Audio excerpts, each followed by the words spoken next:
All right, wonderful. Well, it is 11:01, so I think we should get going. My name is Katelyn Petersen. I'm the Executive Director of the German-Canadian Centre for Innovation and Research here in Edmonton, Canada. And it is my great pleasure to be moderating this session on women in hydrogen, CCUS, and energy today.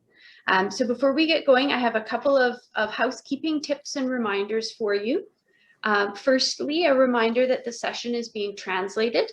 So if you would like to listen to it in French, you can click on the globe, which is at the bottom toolbar of your screen, and select French. And a special thank you to our translators today. It's not an easy job.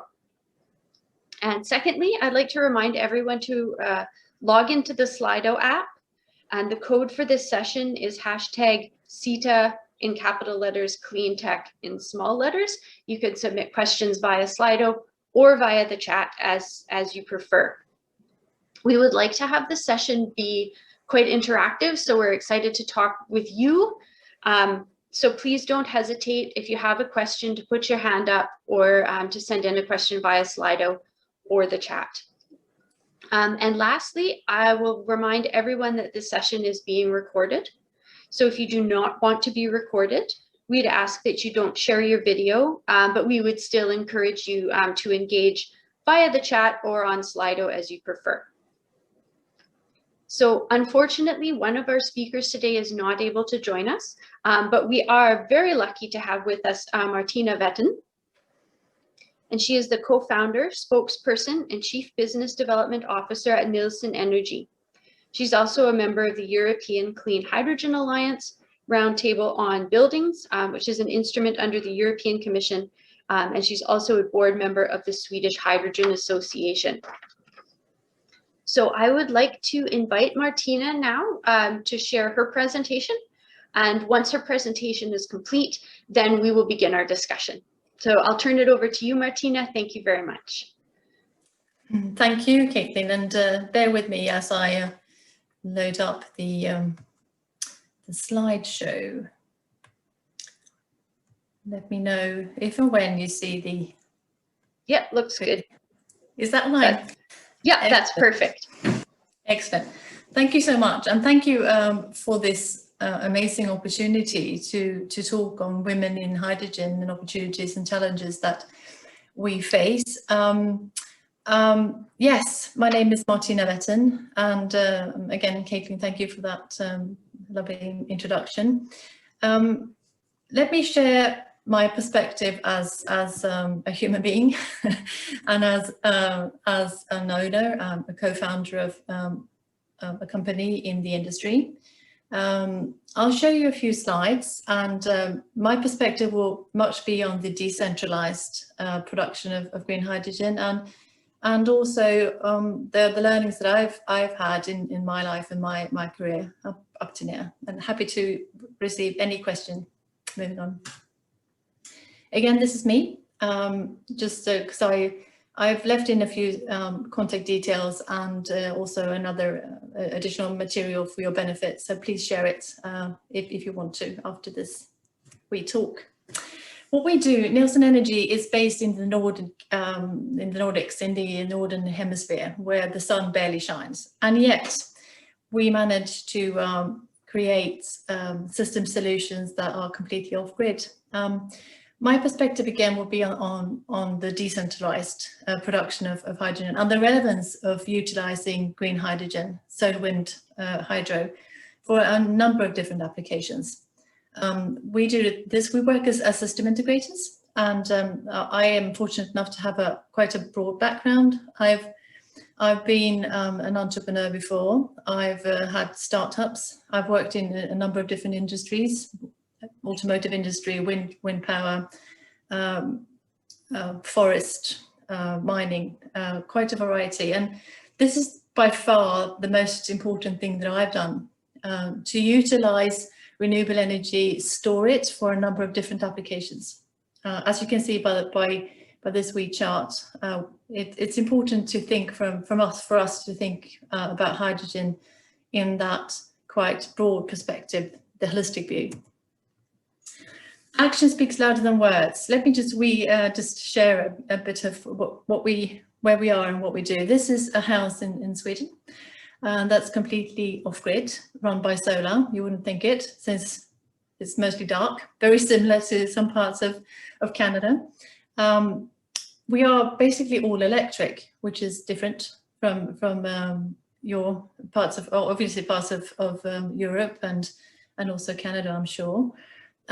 But for us, it's been important to show that you can utilize commercialized products and put them into systems seamlessly, and also close the system for protection reasons, and do that and have completely sustainable environment. So this is a living lab that's situated in Gothenburg in Sweden. I've also, for your benefit, there is a film that you can visit it live and sort of have all the different details. Again, just to give you an example of my reality, this is a production site of decentralized hydrogen from solar in Sweden. That's feeding into hydrogen fueling station. So what you see here in the different containers is naturally an electrolyzer and compressor, also storage, but in addition also fuel cell and battery technology, so that it can be used to support the local grid. So my perspective would be that of finding as many different applications and many different utilizations of hydrogen as possible.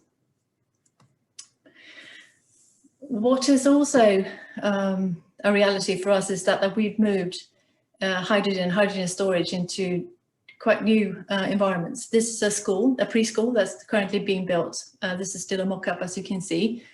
It's being built in a built-up area, and it's taken us the better part of 3 years to make that happen, not least from red tape. And we are moving again hydrogen as an energy storage from within the energy defense into different other applications. We're really happy about this because we are all about showcasing, and I'd really like to underline the importance of showcasing and doing things, even though you might do it in smaller scales, to make it happen, to make it cascade from nations to nations and across the Atlantic. When I was asked to elaborate, and when I was invited to this talk, obviously there is a focus on women in hydrogen, and my perspective on that.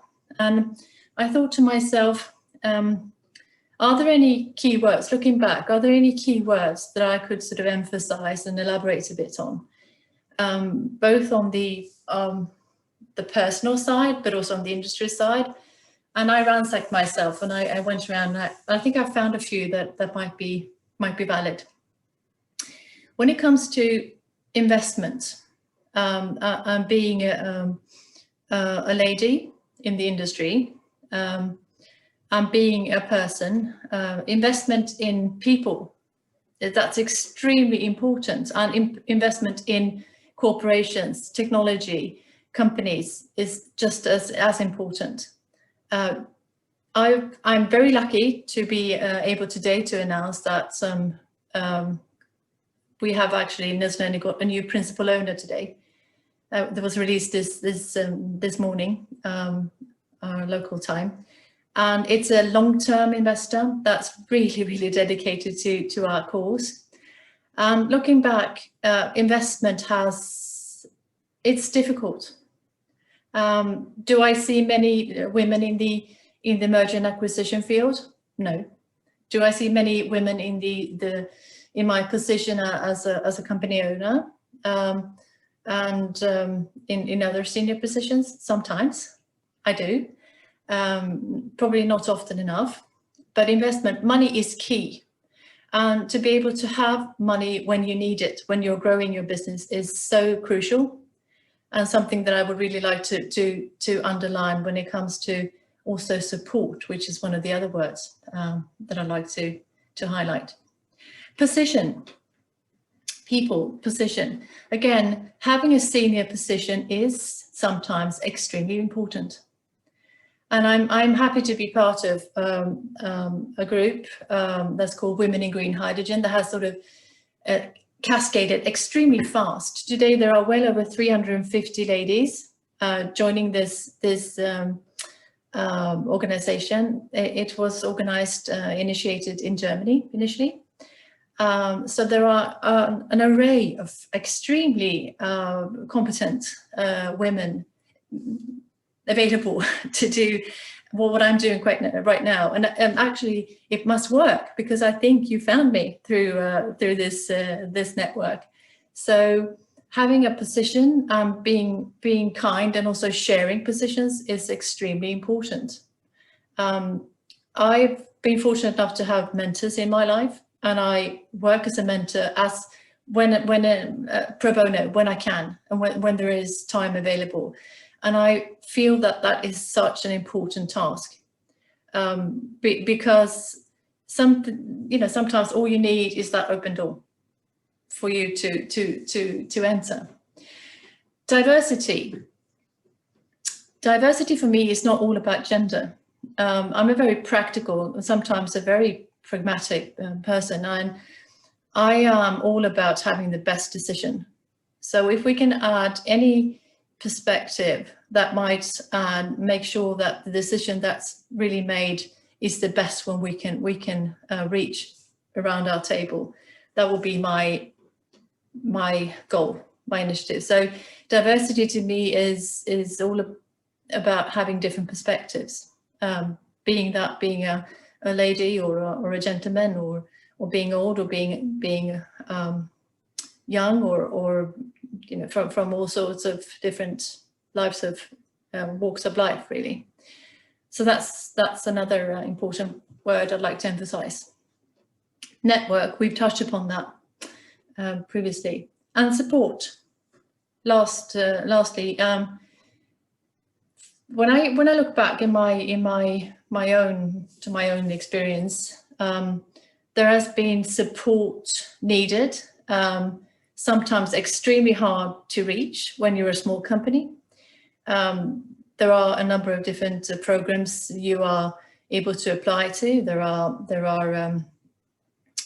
support systems, but sometimes I feel that being small is not easy, because sometimes you need to dedicate so much time and energy just to be able to apply and be part of that equation that is draining you.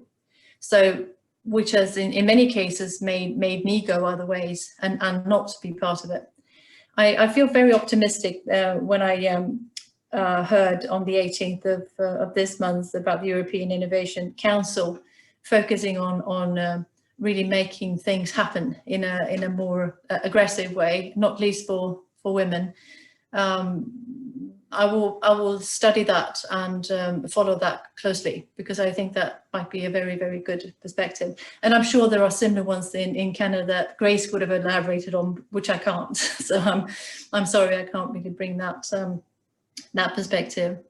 But lastly, as well, and probably most importantly, I am the mother of two.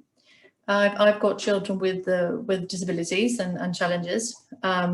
If I hadn't had my husband as an extremely engaged and person in his family, he's stayed home for 2 years, for example, with his children, the same as me.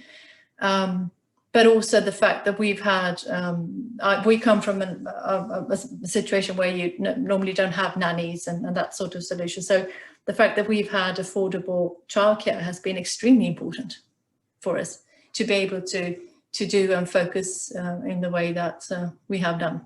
Now, this was not so much about hydrogen, but it was about the perspective of being a lady and being an owner of a company in the field. And I'll be more than happy to elaborate, and please reach out to me after this, in this talk and afterwards as well, because I'll be more than happy to try and give my perspective on the industry as well. Thank you so much.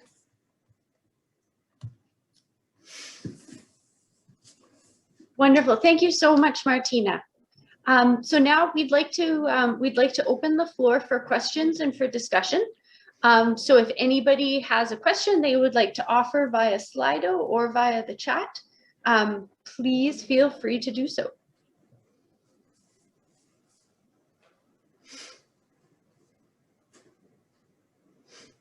Oh, we're all very shy this morning. Well, I will start out. I have some questions. So Martina, if you could identify, say, the greatest challenge in diversity inclusion within the clean tech sector, what do you feel that would be in your experience? And then conversely, is there something that you would identify as perhaps the greatest success or the greatest achievement? That's a really, really tough question, and I'm sure many of the people in the room would could add to that perspective. Mm-hmm. The greatest challenge, I think, is that we're not utilising the energy and the knowledge that's really out there for a number of different reasons. Sometimes I've found myself, I'm not really. This sounds very strange in this kind of context, but I don't go around thinking about gender in that way, but sometimes I've reflected in my working week that there's been 100 guys and me mm-hmm. in all sorts of meetings, and then so inclusion. Sometimes I've felt that I haven't been heard, and I've sort of thought myself, is it the way I speak that don't get through? Is it the way that I'm not quite sure. Again, we're all human beings, and we need each other, all of us. So I can't really give you a good recipe for change, but I'll make sure and try and sort of share as much as I can of what I've experienced. And if I can open any doors, I'll be more than happy to. I try and be generous, and I try to include people. And I try to give more than I take, because I'm a believer in ask and you shall receive, but also give and you shall receive. Excellent, thank you. And I have to say I appreciated the perspective that you brought in your presentation around diversity, and that it's not just men and women. It's looking at the whole sort of spectrum of life experience. And that diversity can be between men and women, between genders, it can be cultural, it can be age. There's so many factors in just bringing different voices to the table and learning different perspectives. Yeah. So I have another question for you. We had a great suggestion in the chat here, so I would suggest that everyone maybe turn on your chat so that you can see also the suggestions that are coming in. So this next question is it's more towards less towards diversity and more towards small and medium-sized companies and becoming involved in the hydrogen space. And that would be where do you see the most opportunity for international collaboration? And I would say, for example, in the context of this panel between Canada and Europe, within the hydrogen value chain. And what are your experiences with international collaboration thus far? Yeah, that it's absolutely necessary. I can give you a very good example. Today, if I want to specify an order, say a hydrogen station, I might need to wait for about 15 months. Just to be in. There is a lack of production space. There is a lack of we haven't reached economy of scale in some part of the industry as per now. We need collaboration, and my perspective, and I get very passionate about the small scale because I know how fast we can iterate. And I know what we've learned from having early stage technology in our living lab and really trying it out in a safe environment, in a closed environment, and also in a where we know that the data is correct. It's not corrupt, it's correct because we can follow it from day one and forward. And I know how fast we can do that. And sometimes it is, like I said, extremely important to get these guys and ladies running so that the new technology can reach the market and scale. So I feel very, very passionate about that. And I am one for, I mean, we have been so frustrated having, that's one of the reasons why we are so happy to have closed a deal with a new investor today, because you need to have muscles to scale so that you can make a difference. And many different smaller entities can make out a real change, can really be the change. And we need to have that overarching, helping each other. And also, one thing that I'd like to underline is the fact that that's why I'm talking so much about the decentralized system solutions. That's not because I'm not all for large scale, but it's adding to pipeline, it's adding to grids, it's adding to when there is none. And it's also adding security, it's adding resilience, because it is not as vulnerable. So I could elaborate on this for a very long time. Well, thank you very much. We do, and I do have a question about decentralization, so I might come back to that if we have time. But we do have a question now in the chat from Mirna Bittner with Run With It Synthetics. And her question, so I'll read the preamble and the question. So if women pin their companies' trajectories on investment, we diminish our ability to build companies as the likelihood of achieving investment is 5% or below. If we build our companies differently, scale differently as we are reliant on revenue, this often precludes us from consideration in innovation, incubation, further investment, and yet we survive. Do you see some of the larger companies and partners changing or diversifying who they value as innovators at their table? Yeah, like I said, thank you. Excellent question, by the way. I mentioned earlier that I've been an entrepreneur before, and I've gone down the route of bringing that my company to an incubator, and to an incubator where in a larger company, it's always going to be hard to explain your prerequisites.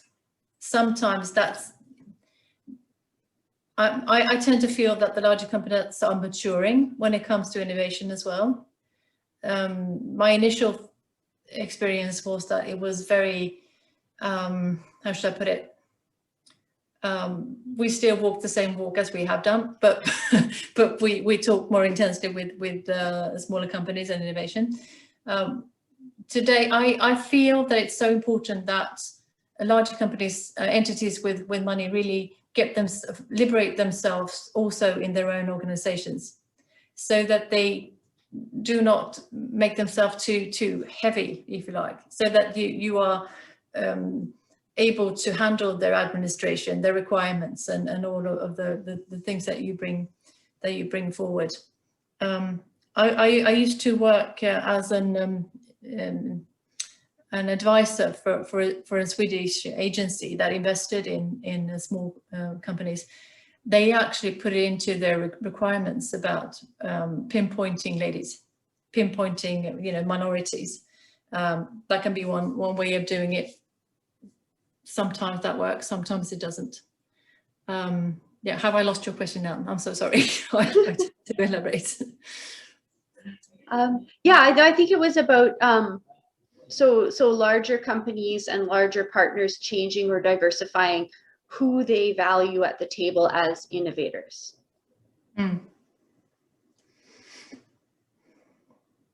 Well, I can't really judge that on a general. My experience is that it's all down to people. It is really down to people, and it sometimes it's extremely individual. But I've learned the hard way that so many times that I've sort of thought something about somebody and that's been completely wrong. So I'd really like to underline the fact that we've got 2 ears and 1 mouth.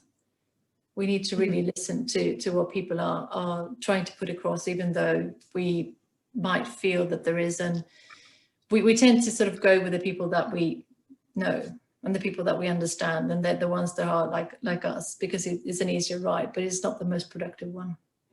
It really isn't. Awesome. Thank you very much. I'll point out that we have 5 minutes left. Half an hour goes quick. So we have another question in the chat, and that is, in your opinion, in a new industry like hydrogen, what are the main issues that increased diversity could help deal with going forward in a more sustainable way? And how do you think is best to create a positive dynamic despite the challenges that diversity can bring to decision making? Well, I feel very passionate about the holistic view, as I mentioned, and if we can bring in the fact that, you know, you need to overarch the value chain to make it happen. That's what sort of setting us apart. The fact that we've been able to do that from the first design until service and maintenance, and have that view. And I tend to sometimes, I mean, my two co-founders are males, guys, extremely lovely people, pioneering souls and all that. But when we sort of clash is when I sort of say, no, guys, we need to think about it in this way as well. We need to think in the long term. We need to think about the other dimensions of it. I think that I don't find a better word for it, but the holistic view of making it reality, because we can't just have individual technologies not interlinking with each other, because if we don't have system solutions, we won't solve the problems that are out there, being it for energy product, or for heat, or for hydrogen, or for mobility, or for, there is always going to be a system or an infrastructure approach that's needed to make it happen. That will be my answer. Awesome, thank you very much. And we have 2 minutes left, so I think I might sneak my own question in, as there's no others in the chat. And that is, you had spoken earlier about decentralization, and when we have the combination of a relatively new industry and a decentralized approach, I would imagine that presents a lot of very interesting opportunities, especially for small and medium-sized companies, yes, to become involved. And so what do you see as being kind of the best opportunities, or the best way for SMEs to take advantage of those opportunities within the hydrogen space? One thing that's always going to be key is security, safety. And to make a system run smoothly, you need to understand a lot of things. You need to understand how you optimize and how you steer intermittent energy, for instance. And there is a huge possibility and potential for AI, for having the correct data. Again, I'm all for sort of letting data be within the four walls, keeping the data within the four walls for a number of different reasons, not least security. So I'd say it's hardware, it's software, it's security, safety. When we deliver one of our projects, there are probably about 30 different professions involved, from legal to calculation to drawing, a number of different. So I'd say that there are a huge amount of potential and interest, and obviously there needs to be new technology, new hardware, new software developed to support, because again, we work with intermittent energy, and technology that works with an ordinary current doesn't behave in the same way. So for me, that's really important. Okay, I see. Awesome. Thank you so much. And just like that, we're at 11:30. So thank you very, very much, Martina, for a wonderful discussion and a great presentation. Thank you to all of the participants and the audience members. And I look forward to enjoying the rest of the conference, and I wish you all a productive and enjoyable next 2 days now, 2.5 days. Yeah. So thanks Lovely. very much, and enjoy the rest of your day. Thank you. Thank you so much. All the best. Bye then. Thanks.